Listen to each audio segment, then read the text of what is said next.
साथियों, पिछले कुछ वर्षों में भारत ने विकास की जो गति प्राप्त की है, जो उपलब्धियां हासिल की हैं, वो असाधारण है, अभूतपूर्व है।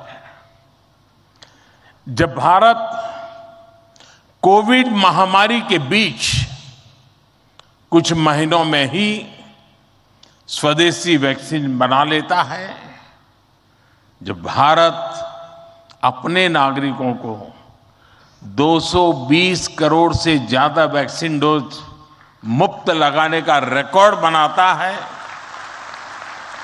जब वैश्विक अस्थिरता के बीच भी भारत विश्व की उभरती अर्थव्यवस्था बनता है, जब भारत विश्व की बड़ी इकोनॉमी से कॉम्पीट करता है, टॉप 5 इकोनॉमी में शामिल होता है, जब भारत दुनिया का तीसरा सबसे बड़ा स्टार्टअप इकोसिस्टम बनता है, जब मोबाइल मैन्युफैक्चरिंग जैसे क्षेत्रों में, इलेक्ट्रॉनिक मैन्युफैक्चरिंग के क्षेत्र में मेक इन इंडिया का डंका बजता है, जब भारत अपने दम पर Tejas fighter plane, aircraft carrier, INS Vikrant और अरिहंत जैसी न्यूक्लियर सबमरीन बनाता है, तो स्वाभाविक है दुनिया और दुनिया के लोगों में क्यूरियोसिटी होती है कि भारत क्या कर रहा है, कैसे कर रहा है। लोग जानना चाहते हैं कि भारत की स्पीड क्या है, स्केल क्या है, भारत का फ्यूचर क्या है। इसी तरह जब कैशलेस इकोनॉमी की बात होती है, फिनटेक की चर्चा होती है, तो दुनिया ये देखकर हैरात में है कि विश्व के 40% real time digital transaction Bharat में होते हैं। जो स्पेस के फ्यूचर की बात होती है, तो भारत की चर्चा स्पेस टेक्नोलॉजी के मोस्ट एडवांस देशों में होती है। भारत एक बार में 100 सैटेलाइट लॉन्च करने का रिकॉर्ड बना रहा है। सॉफ्टवेयर और डिजिटल टेक्नोलॉजी के क्षेत्र में हमारी ताकत दुनिया देख रही है। आप में से बहुत से लोग भी इसका बहुत बड़ा जरिया है। भारत का ये बढ़ता हुआ सामर्थ्य, भारत का ये दमखम, भारत की जड़ों से जुड़े हर व्यक्ति का सीना चौड़ा कर देता है। वैश्विक मंच पर आज भारत की आवाज, भारत का संदेश, भारत की कही बात एक अलग ही मायने रखती है। भारत की ये बढ़ती है ताकत आने वाले दिनों में और ज्यादा बढ़ने वाली है, और इसलिए भारत के प्रति जिज्ञासा, भारत के प्रति क्यूरियोसिटी भी और बढ़ेगी। और इसलिए विदेश में रहने वाले भारतीय मूल के लोगों की, प्रवासी भारतीयों की जिम्मेदारी भी बहुत बढ़ जाती है। आपके पास आज भारत के बारे में जितनी व्यापक जानकारी होगी, उतना ही आप दूसरों को भारत के बढ़ते सामर्थ्य के बारे में बता पाएंगे और तथ्यों के आधार पर बता पाएंगे। मेरा आग्रह है कि आपके पास कल्चरल और स्पिरिचुअल जानकारी के साथ साथ भारत की प्रगति की अपडेटेड इंफॉर्मेशन होनी चाहिए। साथियों, आप सबको ये भी पता है, इस वर्ष भारत दुनिया के G20 समूहों की अध्यक्षता भी कर रहा है। भारत इस जिम्मेदारी को एक बड़े अवसर के रूप में देख रहा है। हमारे लिए ये दुनिया को भारत के बारे में बताने का अवसर है। ये दुनिया के लिए भारत के अनुभवों से सीखने का, पुराने अनुभवों से सस्टेनेबल फ्यूचर की दिशा तय करने का अवसर है। हमें G20 केवल एक डिप्लोमेटिक इवेंट नहीं, बल्कि जन भागीदारी का एक ऐतिहासिक आयोजन बनाना है। इस दौरान विश्व के विभिन्न देश भारत के जन जन के मन में अतिथि देवो भव की भावना का दर्शन करेंगे। आप भी अपने देश से आ रहे प्रतिनिधियों से मिलकर उन्हें भारत के बारे में बता सकते हैं। इससे उन्हें भारत पहुंचने से पहले ही अपनत्व और स्वागत का एहसास होगा। साथियों, और मैं तो ये भी कहूंगा कि जब G20 समिट में, क्योंकि कोई 200 मीटिंग होने वाली है, G20 समूह के 200 डेलीगेशन यहां आने वाले हैं, हिंदुस्तान के अलग अलग शहरों में जाने वाले हैं। वापस जाने के बाद वहां पर रहने वाले प्रवासी भारतीय उनको बुलाएं,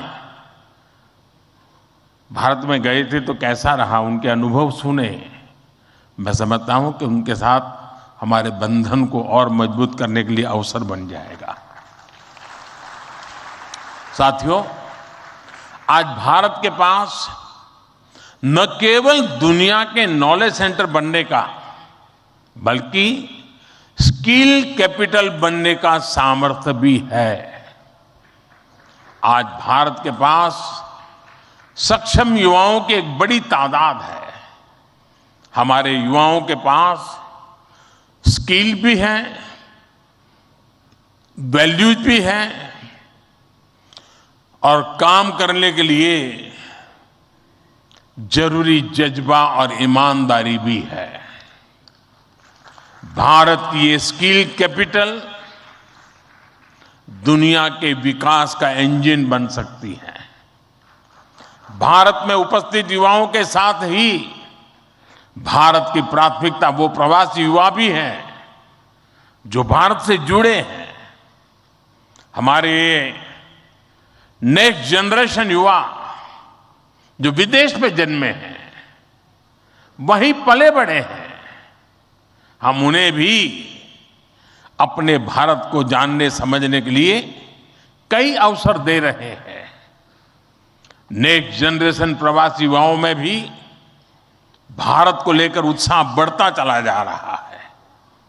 वो अपने माता पिता के देश के बारे में जानना चाहते हैं, अपनी जड़ों से जुड़ना चाहते हैं। ये हम सब की जिम्मेदारी है कि हम युवाओं को न केवल देश के बारे में गहराई से बताएं, बल्कि उन्हें भारत दिखाएं भी। पारंपरिक बोध और आधुनिक नजर के साथ ये युवा फ्यूचर वर्ल्ड को भारत के बारे में कहीं ज्यादा प्रभावी ढंग से बता पाएंगे। जितनी युवाओं में जिज्ञासा बढ़ेगी, उतना ही भारत से जुड़ा पर्यटन बढ़ेगा, भारत से जुड़ी रिसर्च बढ़ेगी, भारत का गौरव बढ़ेगा। ये युवा भारत के विभिन्न पर्वों के दौरान, प्रसिद्ध मेलों के दौरान आ सकते हैं, या फिर बुद्ध सर्किट, रामायण सर्किट का लाभ उठा सकते हैं। वो आजादी के अमृत महोत्सव के तहत हो रहे कार्यक्रमों में भी जुड़ सकते हैं। साथियों, मेरा एक और सुझाव है। कई देशों में भारत से प्रवासी कई सदियों से जाकर बसे हैं।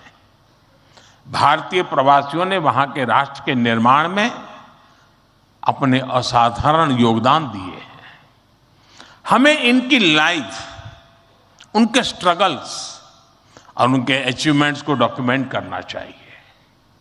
हमारे कई बुजुर्गों के पास उस जमाने की कई मेमोरीज होगी।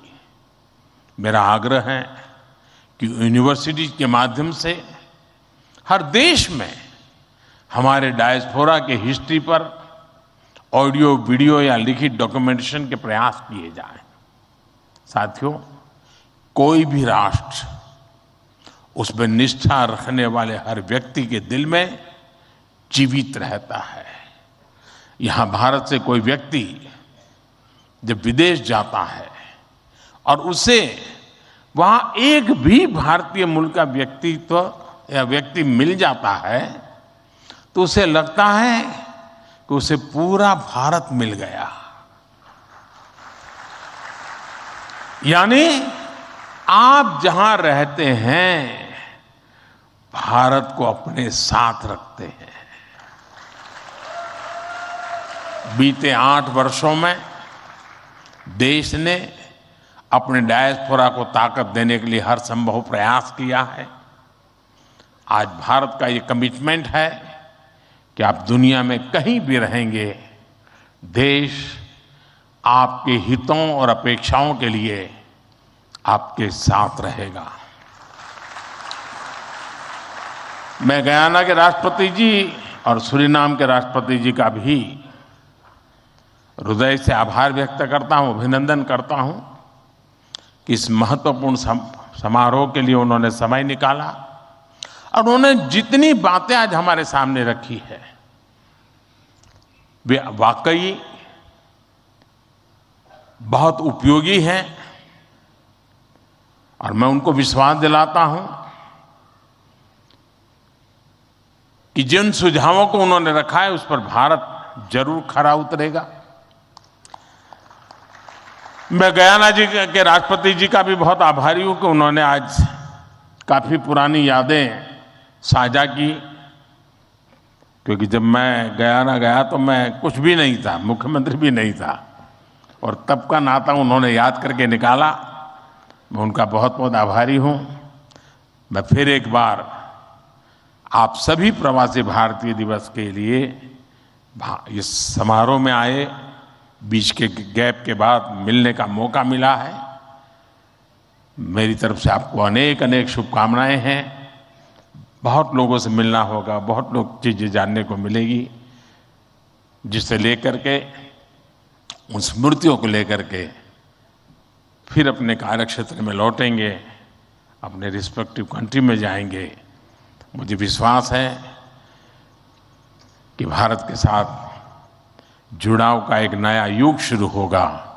मेरी आपको बहुत बहुत शुभकामनाएं। धन्यवाद।